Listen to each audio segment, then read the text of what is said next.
2,000 years ago, carved into the ancient stones of Delphi, stood a phrase that has echoed through every generation since: know thyself. But what does that truly mean today?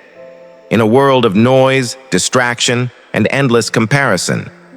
We scroll, we react, we consume, yet how often do we reflect? How often do we pause and ask, who am I really? The Stoic Greeks believed that self-knowledge wasn't just a philosophical luxury. It was the foundation of wisdom, peace, and power. Marcus Aurelius, Epictetus, and Seneca all taught that a person who understands themselves cannot be enslaved by emotion, opinion, or circumstance. In this powerful journey brought to you by Stoic Sage Academy, we will uncover 8 timeless Stoic practices that can help you strip away illusion, confront your inner chaos, and rediscover the person beneath all the layers of fear, ego, and expectation. You'll learn not just how to understand your personality, but how to awaken your potential, to see yourself with the same calm clarity the Stoics sought for centuries. If you've ever felt lost, uncertain, or disconnected from who you truly are, this video is your call to return home, to yourself. So take a deep breath, silence the world for a moment, and join us on this journey within. Because to know yourself is to finally take command of your life. 1. Observe yourself as you would a stranger. Have you ever stopped to imagine what it would be like to watch your own life from the outside, not as the person living it, but as an observer quietly studying it? This is one of the most profound Stoic practices, learning to see yourself as though you were watching a stranger. Most of us move through life wrapped in layers of emotion, habit, and bias. We judge ourselves harshly, defend our flaws, and excuse our impulses, all because we're too close to our own story. But what if, for just a moment, you could step outside yourself? What if you could watch your thoughts, your words, your reactions, as if you were watching a character in a film? Picture this. You're sitting in a dark theater. On the screen is you, reacting, speaking, choosing, hesitating. Would you admire that person's patience, their restraint, their compassion? Or would you notice patterns that hold them back? Anger that sparks too quickly, pride that clouds judgment, fear that silences truth.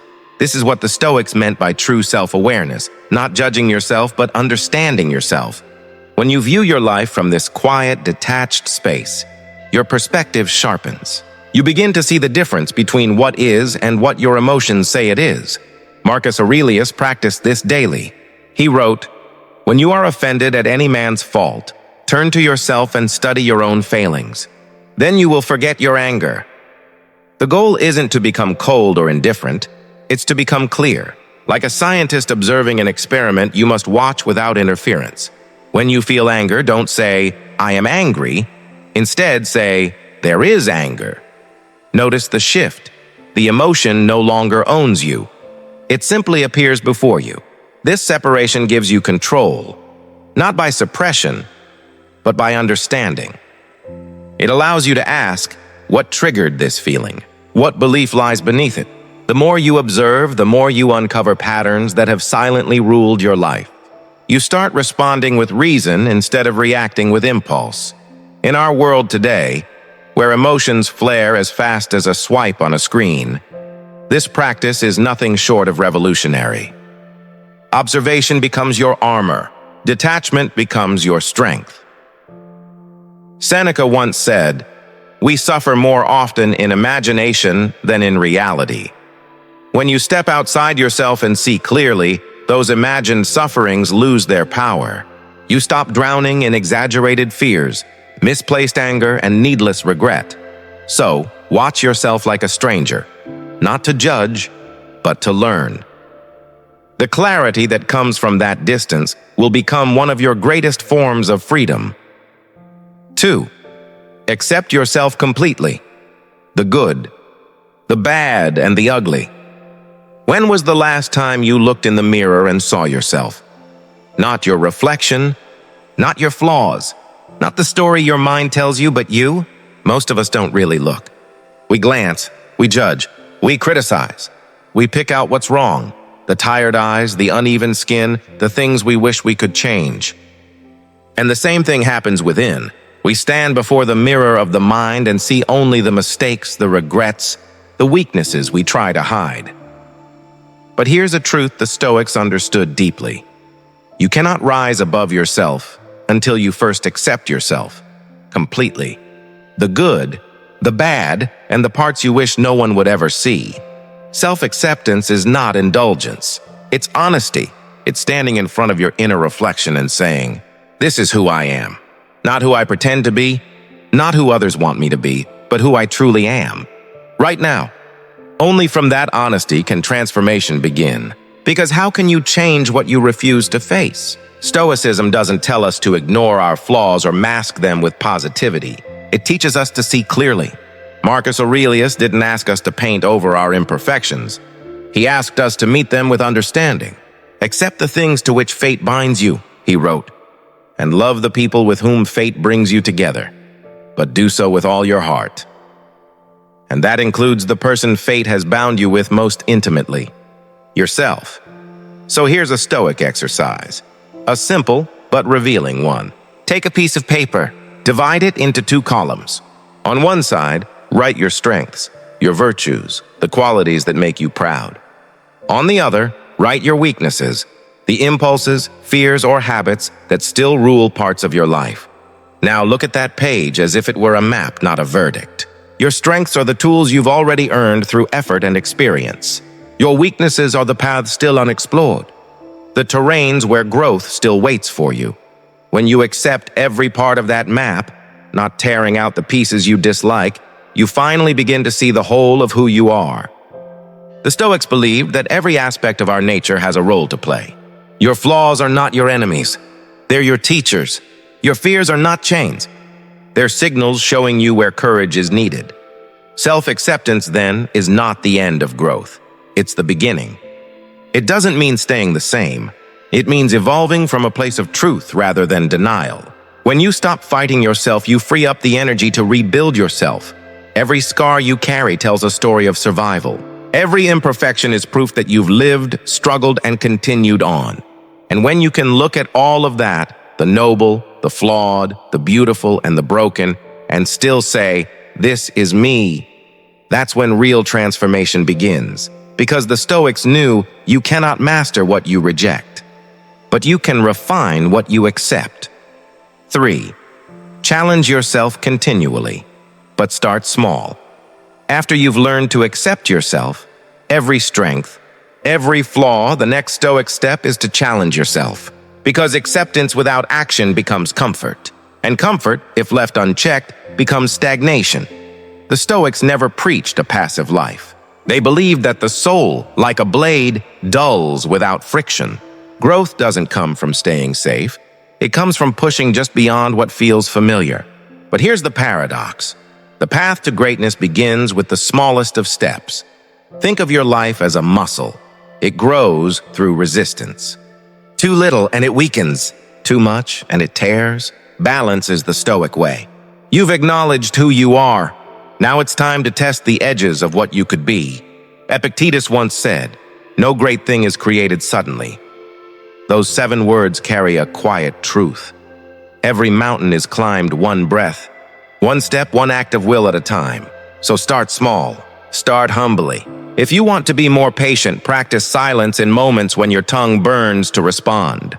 If you want courage, do one thing today that slightly scares you, even if it's just speaking your mind in a room that once made you shrink. If you want strength, begin with a single disciplined act. Wake a little earlier. Move your body, finish what you start. Greatness, in Stoic thought, isn't measured by grand gestures, but by consistency in the smallest decisions. Marcus Aurelius reminded himself daily, "Waste no more time arguing what a good man should be. Be one, not someday, not after you've mastered yourself. Now." Here's something you can try right now. Pick one area of your life, something you've been avoiding, fearing, or simply neglecting. Break it down into the smallest possible step. If you've been meaning to read, start with 1 page. If you've been afraid to express yourself, share one honest thought. If you've been putting off exercise, take a short walk. These actions may seem insignificant, but they're not. Every small act of discipline rewires your mind. Every tiny victory strengthens your will. The Stoics understood this deeply, that character isn't built in moments of glory, but in the quiet repetitions of effort. Imagine your potential as a dormant seed. It doesn't bloom through grand speeches or intentions. It grows through steady nourishment, the daily watering of effort, patience, and persistence. And like a seed, your growth is invisible at first. But beneath the surface, something powerful is forming. Resilience, focus, self-mastery. When you challenge yourself in small ways every day, you begin to build trust with yourself. You prove, not to the world, but to your own soul, that you can rely on your own discipline. And that is where freedom begins. Because the Stoics knew, the one who conquers the small battles within soon finds that no external challenge can shake them. 4. Compare yourself to who you were yesterday, not to who someone else is today. Be honest. How many times have you opened your phone, scrolled through social media, and felt that quiet, sinking feeling? You see someone your age with a bigger house, a fitter body, a more successful life. And before you even realize it, you start measuring your worth by someone else's highlight reel. This is one of the oldest traps in human history, comparison. Only now it's everywhere, glowing on every screen, whispering that you're behind. But here's the Stoic truth. You are not in competition with the world. The only person you should ever compare yourself to is the one you were yesterday, because that's the only fair comparison, and the only one that leads to real growth. The Stoics understood that envy is simply ignorance of context. You see the results of others, not their struggles. You see their triumphs, not their tears. When you measure yourself against them, you're comparing two stories that were never meant to be the same. Instead, turn your gaze inward. Ask yourself, have I grown since yesterday? Did I show a little more patience? Did I control my temper when it started to rise? Did I resist one temptation or practice one act of kindness? These are not small things. They are victories of the soul. Marcus Aurelius wrote, "You have power over your mind, not outside events. Realize this, and you will find strength. And that strength begins the moment you stop chasing someone else's timeline and start honoring your own." Try this practice. Every night before you sleep, take a few minutes to reflect. Ask yourself, what did I do today that my past self would be proud of? Write it down. It doesn't have to be grand. Maybe you listened instead of argued. Maybe you walked instead of scrolled. Maybe you forgave instead of held on. Over time, this quiet ritual becomes a mirror for your progress, a map of how far you've traveled within yourself. You'll begin to notice that the growth you once overlooked is actually everywhere. It's in your tone when you speak. It's in the calm between your thoughts. It's in how quickly you recover after falling short. When you focus on your own evolution, you break free from the endless race of comparison. You no longer need to be better than others. You simply need to be better than you were. And that shift changes everything, because each day, as you refine your thoughts, your actions, your inner discipline, you edge closer to the person you're capable of becoming. Not by competing, but by becoming 5. Take responsibility for yourself. There's a quiet but powerful moment in every person's life. The moment they stop waiting for the world to change and instead decide to take full responsibility for their own existence. It's like grabbing the steering wheel of a car that's been drifting through fog. For years, maybe, you've been letting circumstances, luck, or other people decide your direction. But the instant you say, "This is my life, and I am responsible for it," everything begins to shift. This is one of the most transformative Stoic lessons. The realization that you are not a victim of life, but an active participant in it. You cannot control the winds, but you can adjust your sails. You cannot dictate what others will do, but you can master how you respond. Epictetus put it with piercing simplicity. We cannot choose our external circumstances, but we can always choose how we respond to them. And within that single line lies the essence of freedom. When you take responsibility for your thoughts, your emotions, and your actions, you reclaim your power. No longer do you hand over control to anger, to fear, to blame. Instead, you become the steady captain of your own ship, calm, aware, deliberate. It's easy to point fingers, to say, "It's because of them," or "It's not my fault." But the Stoic knows that every time we do that, we surrender a piece of our power. Responsibility, on the other hand, is not a burden, it's liberation. Because when you accept that you are in charge of your response, you also accept that you have the power to change your direction. Take a moment and ask yourself, where in your life have you been giving away your control by blaming others or circumstances? Maybe it's in a relationship where you felt misunderstood. Maybe it's in your career, where frustration has taken the place of initiative. Or maybe it's in the quiet corners of your mind, where you tell yourself stories about why things can't change. Now flip the question. Ask, what part of this can I own? What action, however small, can I take today? That single shift, from blame to ownership, is where growth begins. For instance, if a project at work is falling apart, the instinct may be to blame your team or the system. But a Stoic asks, what can I do differently? How can I improve this situation? Not through control, but through character. This mindset builds trust in yourself and from others. It shows maturity, steadiness, leadership. And here's what you discover along the way. Responsibility doesn't make life heavier. It makes it lighter. Because once you stop waiting for external forces to fix things, you stop feeling helpless. You realize that your reactions, not the world, define your experience. The Stoics believe that this kind of self-ownership is the root of both peace and strength. When you take responsibility, you transform every challenge into an opportunity for growth. You begin to see that even in failure, there is something you can shape, something you can learn. And with that realization, your life begins to feel less like a series of accidents and more like a deliberate unfolding path. A path you are consciously walking, because once you learn to own your story, you stop drifting and start directing. 6. Choose your influence wisely. Every single day, without even realizing it, we are being shaped by the words we hear, the people we spend time with, the content we consume. Our environment quietly molds our thoughts, our emotions, and even our sense of what is possible. Influence is like the air we breathe, invisible yet powerful. Sometimes it's pure and life-giving. Other times it's heavy and toxic. And the tragedy is, most of us inhale it unconsciously. We let opinions, trends, and negativity seep into our minds without a single filter. But the Stoics knew better. They understood that if we are to live deliberately, not reactively, we must guard our minds with the same care we guard our bodies. Seneca wrote, "Associate with people who are likely to improve you." It sounds simple, yet within it lies one of the most transformative principles of a well-directed life. Because who you spend your time with, what you listen to, what you watch, these are not small things. They are the architects of your mindset. And over time, your mindset becomes your destiny. As we discussed earlier, taking responsibility for your life means realizing that your influences are your choices. You may not control every environment you enter, but you can decide what you absorb from it. So pause for a moment and examine your circle of influence.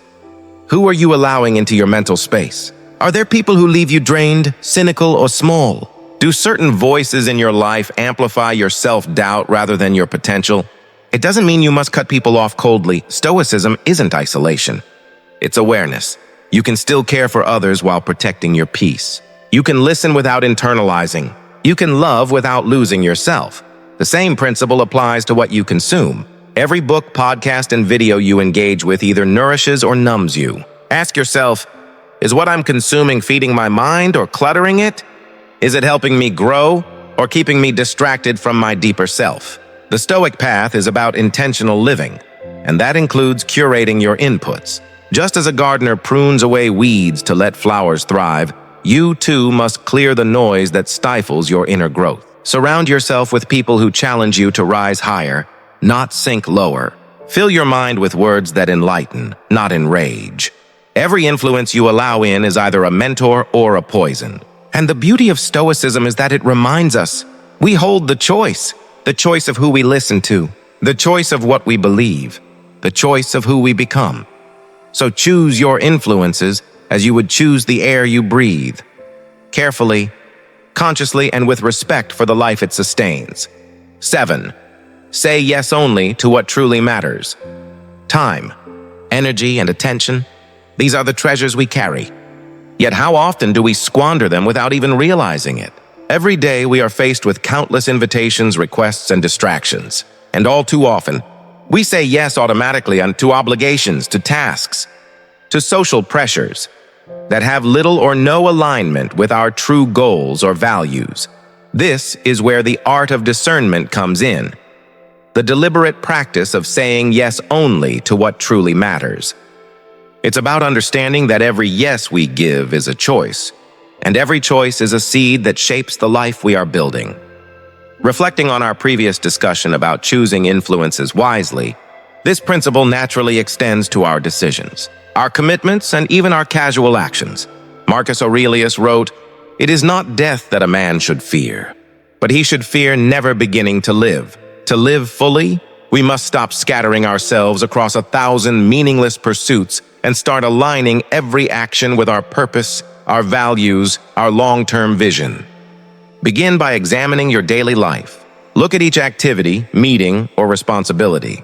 Ask yourself, does this move me toward the person I want to become? Does this nourish my mind, my goals, or my soul? If the answer is no, it's not selfish to reconsider. It's wisdom. This doesn't mean saying no to leisure, relationships, or helping others. Stoicism is not about rigid austerity. It's about intentionality. It's about distinguishing between the urgent and the meaningful. It's about giving your yes to what matters most and reserving your energy for the pursuits that truly shape your character and your life. Imagine your life as a finely crafted vessel. Each commitment you accept fills it. Each trivial yes leaks away your precious cargo. Before accepting a new project, an event, or a request, pause and weigh it carefully. Will this bring you closer to your personal or professional goals? Will it cultivate virtue, growth, or fulfillment? If not, the bravest and wisest answer may simply be no. By practicing this, you begin to live intentionally rather than reactively.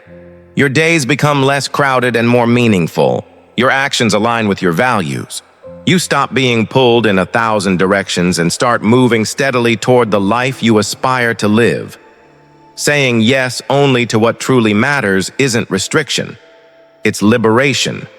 It's reclaiming your time, focus, and energy for the things that define your purpose and your growth. And when your yes is reserved for what counts, every moment of your life begins to shine with clarity and significance. 8. Make others better. One of life's most profound experiences is not what we achieve for ourselves, but what we create in the lives of others. It's easy to become absorbed in our personal journey, honing our mind, refining our character, mastering our emotions. And yet, the Stoics remind us that the true measure of growth is not only in self-mastery, but in the ripple effect we create for those around us. Imagine your life as a lantern. It can illuminate your own path, yes, but its light is far more powerful when it spreads to those walking beside you. Seneca wrote, "Wherever there is a human being, there is an opportunity for kindness. Every encounter, every relationship, every interaction holds potential to guide, to encourage, to lift someone else higher." Contributing to the betterment of others doesn't require grand gestures or heroic acts. It begins with presence, a listening ear, a patient word, sharing insights drawn from your own challenges and triumphs. Encouragement offered at the right moment can transform doubt into courage. Compassion extended without expectation can create lasting change. The Stoics saw service to others not as an obligation, but as an extension of one's own practice. By uplifting others, we reinforce the virtues we cultivate within ourselves: patience, empathy, wisdom, and courage. Each act of guidance, each moment of support, strengthens both the giver and the receiver. Consider this: mentoring a colleague, volunteering your time, or simply offering understanding to someone in distress. These actions are the echoes of Stoic growth. Small, deliberate acts of kindness can spark monumental change, not just in others, but within the rhythm of your own life. When we make others better, we create a legacy of influence that transcends personal achievement. Your growth becomes a beacon, one that inspires, illuminates, and guides. The Stoics believed that life's highest purpose is not found in solitude, but in the careful, considered contribution to the lives of others. The stronger and wiser we become, the more capacity we have to lift the people around us. So as you walk this path of self-discovery and intentional living, remember, your life is not merely your own. Every act of generosity, encouragement, and guidance sends ripples through the world. By strengthening others, you deepen your own fulfillment, refine your character, and expand the impact of your journey far beyond what you could achieve alone. Because in the end, the truest measure of a Stoic life is this: not how much we have mastered ourselves, but how much we have helped others rise alongside us. Bonus tip: begin a daily journaling practice. Here's a special bonus for those who've journeyed with us this far. Did you know that Marcus Aurelius, one of history's greatest Stoic philosophers, essentially kept a personal journal? His renowned work, Meditations, was never meant to be published. It was his private space for reflection, a daily conversation with himself, a way to practice Stoicism in real time. This reminds us of the incredible power of journaling as a tool for self-discovery, clarity, and growth. Every step we've explored together, from observing yourself objectively to accepting your flaws to uplifting others, can be deepened and internalized through writing. Journaling gives you a space to think freely, to question your actions, to examine your emotions, and to track your journey of self-improvement. You don't need a fancy notebook or perfect prose. Begin with what's in your mind: raw, unfiltered thoughts, small reflections, honest feelings. Over time, these words become a mirror for your mind, revealing patterns, uncovering insights, and giving perspective on moments that might otherwise slip by unnoticed. As you journal, you begin to practice presence in the way the Stoics taught. Seneca once said, "True happiness is to enjoy the present without anxious dependence upon the future." Writing daily brings you into this present moment. It helps you pause, reflect, learn from your experiences, and plan for the future with intention and wisdom. Now, I want to hear from you. Which of the Stoic practices we discussed today resonates most with you? Drop your thoughts in the comments below. And if personal growth, wisdom, and self-mastery excite you as much as they do us here at Stoic Sage Academy, type, "I am on a journey to wisdom," to join this journey of discovery. Remember, this discussion is only a small part of the vast teachings of Stoic philosophy. Each day, each reflection, and each choice brings us closer to a life of clarity, purpose, and resilience. Let's continue exploring these teachings together and embrace the path of living with wisdom, courage, and virtue.